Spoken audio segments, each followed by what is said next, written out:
Hello, good evening. Hi, everyone. Hope everyone is having a great evening. I just wanted to come on really quick. It's actually our anniversary. We started during the pandemic, the live streams, and today is our anniversary, right? Our 3 year.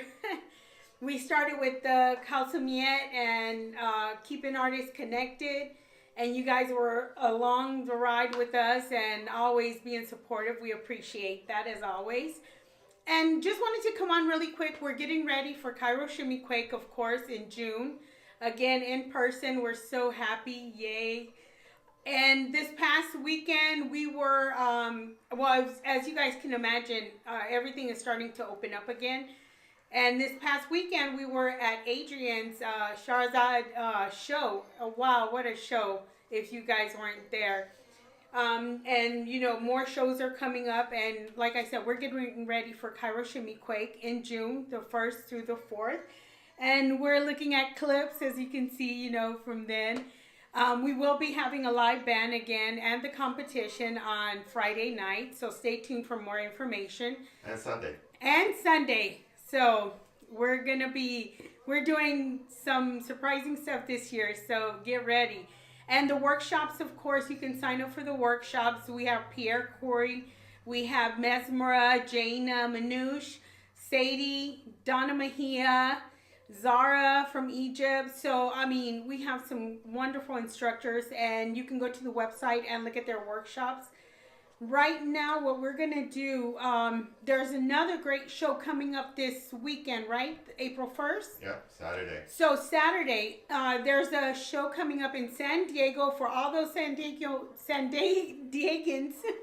There's a show coming up, and I'm sure you've heard of it, and everyone else here.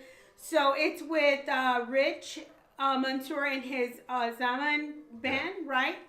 They have internationally known artists, Carmen Fergoso. So she's going to be performing with them live Saturday. So what we're going to do right now, can we do that? Can we go to the interview? The podcast yes, studio is ready. They're doing a podcast. They're at a podcast studio. So I'm going to turn it over to Rich to do that little interview, and I'll be back.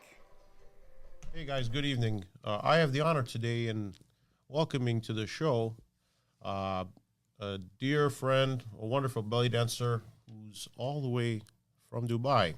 She's going to be performing with us on Saturday, April 1st. She literally just flew into town this morning. So we have the honor of having our dear guest with us, the lovely Carmen Fergoso. Hi, Carmen. Hi, Rich. Marhaba ya حلوين. How's everything? Thanks for having me. Everything is good. Thanks, God. Very well. Excited. How long are you going to be staying in the country? Actually, I'm going after today. I'm going back to Mexico, and I'm staying 3 weeks. 3 weeks, wonderful. Yeah, and like I said, I haven't seen Carmen in a long time, but she's done very well for herself. Pretty stoked to have her. I wanted to ask you, how has things been since the last time I saw you? 5-6 years. Your career has changed a lot. I mean, I can use that word validly. Career. You went from being a local dancer to a pretty revered performer. So there's people all over the world, literally, that do follow you. And so one of the questions I have for you is, how has things changed in the last 5-6 years? Well, a lot. It's been a wild journey. Well, I had many things coming into my life, coming from, the people start recognizing my work. I travel a lot. I've been invited to teach in many places, China, Brazil, Russia, US. And it's been pretty amazing. Thanks God, I cannot complain. I feel very happy that people like my work, because at the end, I'm an artist. I want to be noticed, So it's been amazing. Thanks God that people receive my work happy. And I'm shocked to realize that there is people all over the Middle East countries, and even from, I don't know, many places I never imagined I can reach. And I'm so happy for that. That's good. And it's been a great journey.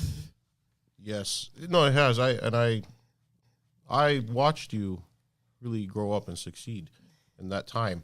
There's a lot of criticism in our world. I say our world because we are in the same world. We're both performers, Middle Sure. Eastern, especially from my culture, the Middle Easterners. When it comes to the art of belly dance, how have you dealt with it, whether it was here or in the Middle East? Is it more critical there? Is the criticism even more there? Is it more open? Are people more open to dancing? Because here, the originators or the people from the culture still have, a thing about it, Sure. Well, I think one of the most important things on me is that I'm Latina, I'm Mexican. So in our culture, art and be a performer, an artist, it's something like people feel proud of it, like your parents, they feel excited that you are an artist. So that's been, I think, very important thing to feel to don't let the in general the bad side of this career affect me, because I have the support of my family, my friends, the people I really care. So it's not easy. You need to really love what you do. And you know what I think? I do what I do. It comes from my heart. I never seek, honestly, from the beginning. I do it because I love to perform. I love to dance. I find joy in it, and to share happiness. And so for me, I mean, I think people notice maybe that it comes, my dancing and my work comes from a beautiful, this side, not from like, I want money, I want to be rich, I want to be famous. No, I mean, these things come naturally, I think, when you do it from your heart. So in Resume, I have the support of my family, people who believe in me, and it's not easy, as you said. There is a bad side which comes with criticism, and I cannot blame. I understand completely, but I try to focus on the positive and the good things, and that's it. This is what keeps me going, and don't let me the bad things or the bad sides pull me down. That's good because it brings a lot of people down. I've seen it bring a lot of people down. A lot of people have a hard time taking any kind of criticism. Yeah. So that's a great answer, honestly. But with that being said, at what point in your life did you start dancing? Just as for fun? Yeah, actually, this is something I born with it. Like since I'm a little girl, I knew I will become a dancer. This is something good because I never struggled finding my path, or I don't know what I will be when I grown up. No, I never have this. I always knew I want to dance since I'm a kid. When I was 14, 13, this is when I discovered belly dancing, and I was like, whoa, I know I want to dance this. Why? I don't know. I think I find it very exotic and feminine, and I don't know how to say, like, give you power. I mean, with your empowered, yeah. Empower you, and I love it. I feel because before belly dancing, I study other forms of dancing. I dance ballet, I dance flamenco, I dance Latino dances, many things, and I love them. But when I discovered belly dancing, I knew. I mean, I don't struggle like with that. I knew I want to become a professional performer, and I want to make a living from this. How? I don't know, but I always knew it since I was a little kid. And that leads me right to my next question. At what point did you take it serious? Like I mean, by serious, I mean, so you started performing in local places, and then it went from there. Obviously, there was a decision to go to the Middle East, Dubai, respectively. Yeah. When did all that happen? And I mean, let me take it back. When did when did the idea go in your head? Okay. And then when did it happen, actually? Yeah, well, I was very sure I want to be a performer. And then I discovered belly dancing, and I knew I will be a professional. I say, you know what? I want to do it for a living, This is my thing. And then I start teaching. I think everything dragged me into. I didn't have to, okay, I have to work hard and everything, but I feel like everything comes, the pieces, in the table, I start like, and first I start teaching dancing, belly dancing, in a gym in my city, in Ensenada. Right. And then the opportunity came, and my mom, she supported me, and we opened a studio, a dance studio. Oh, Okay. And I mean, we start like small, but then start growing. Because in this time, Shakira, it was like the big thing in the world, and it was super popular. So all the Latin girls, they want to learn the belly dancing. So it comes in a good time for me. I teach for 10 years. I start doing it like, yeah, this is my work. But when I was, after 10 years, I felt I want more. Like I feel like not, yeah, I'm a little bored, honestly, from the routine, from my city, which is very small and doesn't offer me that much in that time. So I knew I have to make the next step, which was become a professional belly dancer in Middle East. But it was not easy because you need to. I don't know. It wasn't easy. I tried to search for some contracts, but at the end, nothing happened. Really big happened. So this is when I said, you know what, I'm going there, and that's what I did. I went as a holiday actually. okay. For 3 weeks. Me and my best friend. When was that? What year, maybe? if you know? 2016. No, 2015. 50, Okay. yeah. Got you. And then I organized a trip with my best friend. We're supposed to go to India and then Dubai just for vacation and for research. I want to go to India to learn some dancing also. And when I was there in Dubai, the opportunity came, and one agency offered me work, and they take me pictures. They saw my videos, but that time, I was just starting because it's not the same thing when you are in your small city, and then you go to the big leagues in the Middle East. It's a mass progression Yeah. because, as you can imagine, if anybody knows anything about me, belly dancers are almost like the other part of our band. Mm-hmm. A lot of them are very good. There's a problem. So many of them are afraid to leave their comfort zone. But you did that. You left your family and your friends, of course, not because for the bad reasons. You wanted to pursue a career, Yeah. and you did just that. And I met you just before that kind of happened. It was just like 2 years after I left. So between that time and now, that's where I said, wow, okay, here's one of the few, and I do mean few. Again, I say this with respect. So many of the performers I met along the way, they're so talented, and they're also a waste of talent because they're afraid to leave, go to the next step. It's a very hard thing, but you did that. You went halfway across the world, left everything you love and where you live in pursuit of not even a guarantee. Yeah. And I want to touch on that a little bit. And was it all worth it? If you could go back, what would you have done differently if you can go back 10 years or before you left to the Middle East? What I would Do you have any regrets about that, or has it all been worth it? Everything is worth it.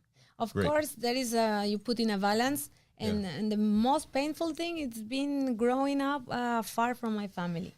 This is what I feel like. Okay, it's been a huge sacrifice. You miss everything. You miss the birthdays. You miss the Christmas. You miss everything. Everyone's still having fun without you, and you're just. This is the most hard thing for me. Yeah. But at the end, also dancing in my career, it's opened me ways that I knew if I stay in my small city doing the same things, I will never get. And this means like a lot of beautiful opportunities that came in my life. And if I may say something, because I know what that feels like. I left Detroit, where I lived for almost 20 years. Even though I'm personally from San Diego, but as a teenager, I grew up in Detroit. I eventually came back here, and I left everything. Okay. Everybody thought I was crazy. But I did similar to what you did. But you took it even further. You went all the way across to a different world. It is a different world. And I want to touch on that. You're mostly known, even though you're fluid in different kinds of dancing, where your popularity rose was in Iraqi. So the subgenre of Iraqi dance. Yeah. I mean, to the point where I know belly dancers that, as far as I'm concerned, I've seen people literally stop dancing, say, Egyptian style and switch to Iraqi. Probably because of you. Really? I mean, really, no, I've seen it. I mean, and maybe it's a trend, but you helped spearhead that trend. I saw it. When did Iraqi dance come into play? So you started obviously at a young age, as you said, you were born with it. At what point did Iraqi dance become now? Because if you lived in San Diego, and we have a lot of our people. I say our people because I'm Iraqi, so it's full of Iraqi people and dancing and music. When did Iraqi music become something for you that like you knew you wanted to excel in that? Say as opposed to Egyptian or whatever else. When did that's really what I noticed the most about you is Iraqi dancing. At what point did that really? Did you say this is? I was dancing before in Ensenada, and San Diego it's like 1 hour and a half, 2 hours, and I used to go on the weekends to one restaurant to see, because I have to learn. I always believe you learn through the real people. If you want to learn a culture, you have to hang out with the locals. You cannot learn anything in Wikipedia or in YouTube. You have to, So I was going there to see everything, the musicians and everything. And then this is when I noticed, the first time the Iraqi dance. And I noticed it was super like rich in, in rhythms and in flavor, And I said, this is different from what I knew, which is the Egyptian Lebanese style. And I was like, this is Khaliji music, but no, because it sounds more like cumbia. Cumbia, it's a Mexican kind of music and dance, which is I don't know. Later we can play cumbia. And then I was like, what's this? It's Khaliji, but no. Then they told me it's Iraqi dance. And I was shocked. I loved it. I love how people dance and how they move their heads and they shake their bodies. And this is when I say, you know what, I want to learn this because I like it. And, in San Diego, it's a lot of big Iraqi community. Yeah. So I learned it through them. And in that time, you don't find that much information as now in YouTube, It's not like, but I found some old clips, video clips from the 80s, 80s, 90s with Malayin, this Iraqi famous dancer, and another ones. And the video clips were old. And I was shocked. I said, I love this dance. Look how they move the head and the hair. And I said, this time I remember I thought, there is too much belly dancers already, but there is not too much Iraqi dancers. And this is my path that I will choose to go. Number one, because I feel more connected with the Iraqi music, and the dancing, and even the Khaliji, I like it too much. And that's it. This is where I said, this is my thing, and I will try to become a pro. And this is how everything started. Yeah, and I think you certainly did, because it's to the point where, and I'll say this, I'm not just saying this because you're here. It's to the point where if you YouTube Iraqi dance, I even say Carmen, or somebody types in Carmen. If I went on YouTube and typed in Iraqi dancing, you're the one who usually comes up. Oh, really? Yes, that's why I say you really did spearhead it to a different level, to the point where say there's like an old saying, the girls want to be you and the guys all want to get with you. And it's actually true for you. It really is, because I've seen it. I mean, in front of my eyes, and online. How did that change your life? How did your rise in popularity in a short time, how did that affect you? Personally, I want to say too, I know it affected your career. You're busy and this and that, but how did it affect you personally? How do you deal with all the messages? Because it's a mass progression to go from one night you're dancing, at your local bar or local, and then suddenly you're all over the place. How do you deal with that? How have you dealt with that? You know what? I don't feel, number one, okay, people recognize me and I am so grateful for that, but I never felt like, no, never. But I don't know, I feel shocked sometimes when people from Australia, from Melbourne, from the UK, which are Iraqi or Arabic, background, they come to Dubai, or people text me, we came from, let's say Melbourne to see your show. We want to meet you from Iran, even have a lot of fans from Iran. And I feel like, of course, you feel nice, like people want to meet you and see your work. But something good and not good is that I don't speak Arabic. You'll learn. We'll teach you. Don't worry. I am a bad person. 10 years, almost 10 years in Middle East, I still don't speak Arabic. But why? Because in Dubai, everyone speak English. Yeah, and I've never been there. I always get asked. And But I've heard that, I know by now I should learn, but I didn't. I've been in San Diego a long time. I still can barely speak Spanish. So that thing is a good and bad because the English, the barrier, the Arabic barrier. I mean, I'm not plenty into the messages and stuff because most of them I don't understand. Even the comments on my videos, thanks God, I don't understand them all, Yeah. good and bad. And I've seen them. You get a lot of them. So that's why. But I don't feel it affect me really like people like no. But I feel very grateful. But it's kind of a little bit like not nice. Like I got a lot of because in my website we have the phone number for bookings, but in the bookings are for Dubai, But I have to turn off the phone, or put inside. Every day is ringing, don't stop, from many places around the world. So this is the only thing, like it's not a little bit annoying, But in the other side, I'm so happy and thankful for the support and the love of my followers. Thank you so much. Yeah, and I do feel that the ones that do follow you for real. There are those that really, there's something about you they find either inspiring or charismatic or both. I wanted to ask you now about music. Who's inspired you in the past? Who are some of your favorite performers? And when I say that, I want to know, not just in the Middle Eastern, but anything. Give me some inspirations of musicians, or songs or album, whatever. Talk about that because I feel that's important. Dancers are kind of like musicians themselves in the sense they are out in the front. So something moves them, something moves you. What do you listen to on your free time? Talk a bit about that. Well, when I was learning belly dancing, when I was, trying to become a pro, and I listen only Arabic music, Iraqi music. But now, because this is what I do every day, I take a break when I'm not performing. But if you open my playlist, you can find everything from everything in Mexican famous, singers. Who's a few names? Juan Gabriel, I like him so much. Juan Okay. Gabriel? You know him? Mm-hmm. Everything from electronic. I love Michael Jackson. I was telling you some months ago. Everything. I don't have a specific one. Got you. I like everything: electronic music, Latino music, Mexican music, Arabic music. If you could only pick, there's an old question here, an old saying rather.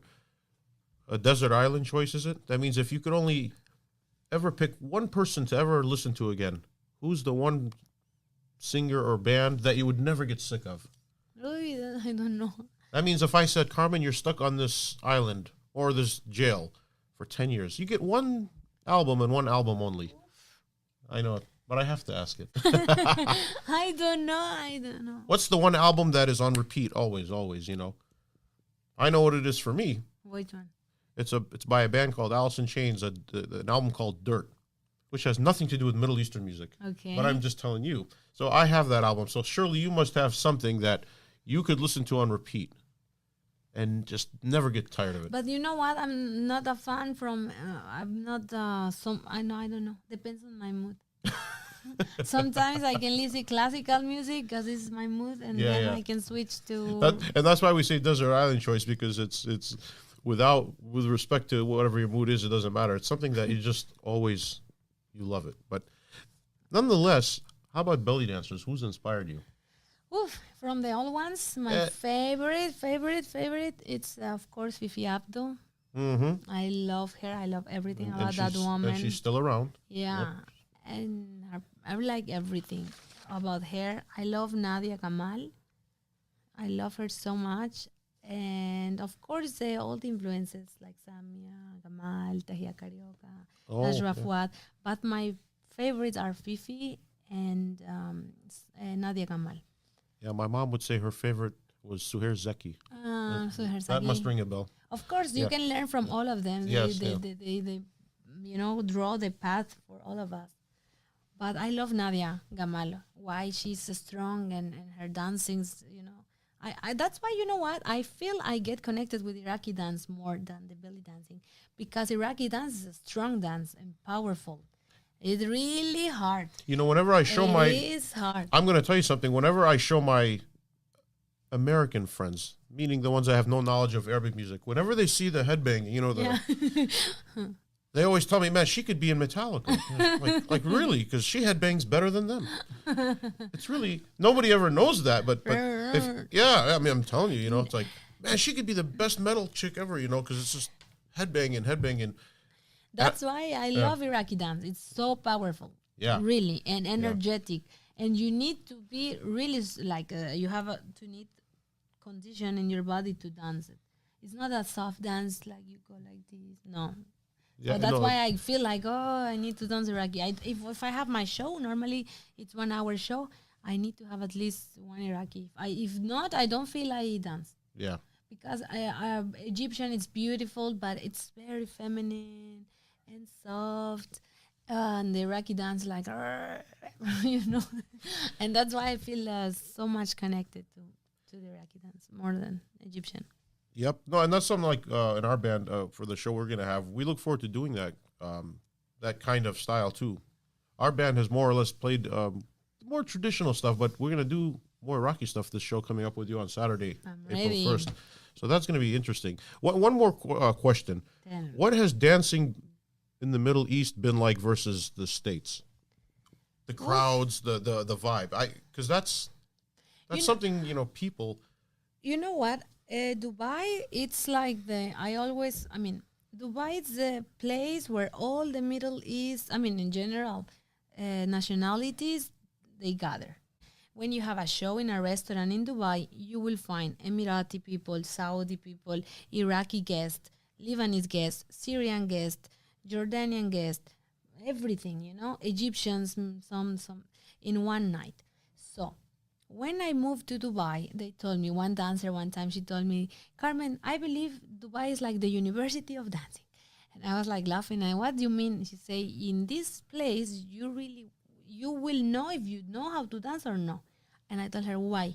She say, because number one, in difference from Egypt or Lebanon, you cannot go out from the stage. You have to, because the regularities, like the rules in the country, it's kind of conservative. So for these places like Arabic restaurants, Lebanese restaurants, where there is a band and singers you are not allowed to leave the stage, never. You cannot go like in Egypt or Lebanon, you go between the tables, dance a little bit. That's interesting. Because I do dance in Lebanon and I dance in Egypt. Okay, yeah. And at least in Lebanon, it was very easy. You just dance 2 songs on stage and then you have to go all around the tables, all around, okay? In here, it's not allowed. So you have to stay, imagine, 45 to 50 minutes on stage. You need to know how to entertain the people, because imagine having one lady on stage and she for 50 minutes, And then you have all the nationalities. So your show must have Lebanese entrance, okay, for the Lebanese. Then 1 or 2 songs Lebanese also, style. Syrian Lebanese, like George Wassouf, all this, okay? And then you have Khaliji, not Iraqi, Khaliji songs. 1, Khaliji, Egyptian, they play Sha'abi and all this. Then you have Iraqi, Iraqi dance. And then you have at the end Tarab or solo, drum solo. All this in 45, 50 minutes. So really, if you just know how to dance belly dances, then you are in a big problem, because you need to learn all the other styles, and you need to master them. And so that's a big difference. There, you really need to dance and entertain people. This is and plus you have all the nationalities, and plus you need to and sometimes they even play for me Moroccan dance. Imagine if there is a table of Moroccans, I have to go. And sometimes they even ask me, you dance Indian? You do Indian dance, and that's the difference. I find I never seen this anywhere else where I perform. Well, that's certainly good to know, especially for people on the up and up. And then you have a nightly show there every night, and you need to have a huge amount of dresses, you know, because sometimes the same customers come to the restaurant. Imagine you only have 5 dresses, so you need, like, it's a career really, and you need to look perfect from head to toes, makeup, like you need. There's a lot of competition as well. In ending, what is advice you can give to anybody that chooses a path like yours? Well, you need to be committed to, because it's not easy. It's not just come and dance and no. You need to train.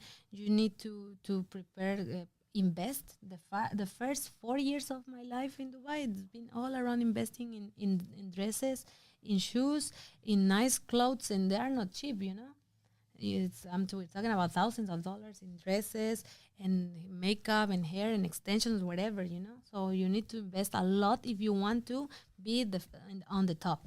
Yeah, the old saying with me is, if you choose this path, you're married to this path, and everybody else who is involved with you has to roll with it. And this is the main difference between someone who just like to dance sometimes and when you want to make this a career, because this is a career. Yes. You always have to train, to know what's trending, and to always investing in your costumes. It's like a gang. They're your family before your own, and your loyalties to that, and that's really what this world is. This is what it is, you know. And if you are not willing to really like, we're gonna say bye. But before that, how can people get in touch with you? Okay, I have my social media. In my Instagram, carmenfragoso.dancer. And I have my YouTube channel. As you can see, it's Carmen Fragoso. And I have TikTok also. I have everything. You just go to my channel. And in every video in the description, I link all my social media. Wonderful. This has been great having you, really. Saturday, April 1st. If you want to see Carmen with us, with my band Zaman, the Palms Banquet Hall. We'll have a ticket link up later for that. Guys, thanks a lot. We'll see you later. See you soon. Thank you. And welcome back, guys. I hope you guys enjoyed that interview. Wasn't that great? So remember, Zaman and Carmen are going to be performing live April 1st, so make sure you go to their Facebook or their website and check out for the place and location. Well, thank you again for joining me tonight, and we look forward to seeing you guys at Cairo Shimmy Quake again this year in person at the Glendale Civic Auditorium. And go to our website to see, you know, workshops and all the shows going on. If you go to event and info, all the information is there about the opening days and the shows that are happening. Competitions, like I said, will be Friday there's a competition and Sunday a competition. So just make sure to check the website. Other than that, I'll be back here soon. And we thank you guys so much for joining us. So from myself, from Shadi, good night, and we will see you soon.